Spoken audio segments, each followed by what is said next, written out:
السلام علیکم۔ ایک دور ہوتا تھا پاکستان ٹیلی ویژن لوگوں کو تمیز اور رسم و رواج سکھاتا تھا اور ایک تہذیب سکھاتا تھا۔ فلمیں تھیں تو فلموں میں بھی ایک خاص قسم کا ثقافتی رنگ ہوتا تھا جس میں لگتا تھا کہ ہم پاکستانی چیزوں کو دیکھ رہے ہیں۔ وقت بدلتا گیا، وقت بدلنے کے ساتھ ساتھ اداکاروں اور لوگوں نے اور معاشرے نے ایسا نظام بدلا، ایسا رواج بدلا کہ آج تو لگتا ہے کہ ہم پاکستانی ہیں بھی نہیں، یہ پاکستانی ایکٹر ہے، ان کا فوٹو شوٹ دیکھیے، کہیں سے لگتا ہے کہ ہم پاکستان میں رہتے ہیں۔ آپ ہر دفعہ کہتے ہیں کہ آپ ایسی ایسی باتیں کرتے ہیں، دیکھیے کہ پاکستانی ثقافت میں پاکستانی فن دکھانا ایک اور بات ہے اور جسم دکھانا ایک اور بات ہے۔ یہ دیکھیے لیکس ایوارڈ میں ہانی عامر کو دیکھیے، ایما بیگ کو دیکھیے، یہ کیا دکھا رہی ہیں۔ ٹھیک ہے، لوگ کہتے ہیں دکھتا ہے تو بکتا ہے، لیکن کیا دکھتا ہے اور کیا بکتا ہے؟ اگر جسم دکھانا ہے تو پھر جسم کو تو بیچنا پڑے گا۔ ایما بیگ بہت بڑی فنکارہ ہیں، بہت بڑی گلوکارہ ہیں، نئی فلموں میں گانے بھی اسی کے ہوتے ہیں، ٹیلی ویژن پہ دیکھیں ڈراموں کے گانے بھی وہی گاتی ہیں۔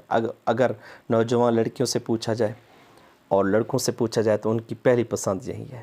جیسے ہندوستان میں نوجوان گلوکارہ ہیں وہاں مشہور ہیں، تو پاکستان میں ایما بیگ دیکھیے۔ بہروز سبزواری کہتے رہتے ہیں کہ میں نے اس طرح کے کپڑے نہیں پہننے دوں گا، اس طرح کے نہیں پہننے چاہیے اداکاروں کو، لیکن ان کے اپنا بیٹا اور بہو کو دیکھیے کہ ان کو خود کو خیال نہیں آتا۔ یہ دیکھیں یہ کیا ہو رہا ہے کہ پاکستانی معاشرے میں اس طرح ہوتا ہے کہ غیر مرد اور عورتیں کسیں کرتے ہیں۔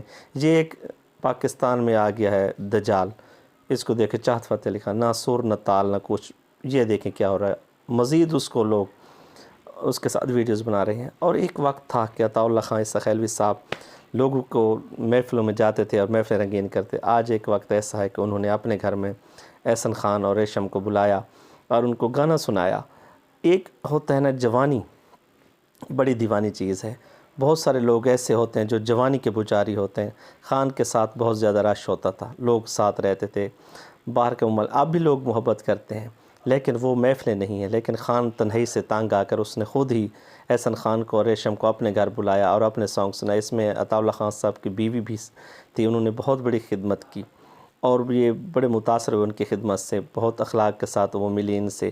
جب انہوں نے گانا گایا نا تو بس ایسا کر دیا کہ اداکارہ ریشم جو خود بھی شاعرہ ہیں بڑی محظوظ ہوتی رہی، اور جو دوست وہاں گئے تھے خان کا گانا سن کر بس انہوں نے ایسا جھوما، ایسا ڈانس کیا، ایسے خوش ہوئے کہ ڈانس کرنے سے مطلب ہے کہ دل ان کا ڈانس کر رہا تھا اور وہ مزہ لے رہے تھے۔ تو ایسے فنکاروں کو پروموٹ کرنا، چاہت فتح علی خان، آپ ناراض ہو جائیں گے کہ جی اس نے اس کو یہ کہا، لیکن چاہت فتح علی خان کا سر گور سے کوئی تعلق نہیں، وہ گلوکار نہیں۔ آج کی ویڈیو آپ کو کیسے لگی؟ اجازت دیجیے گا۔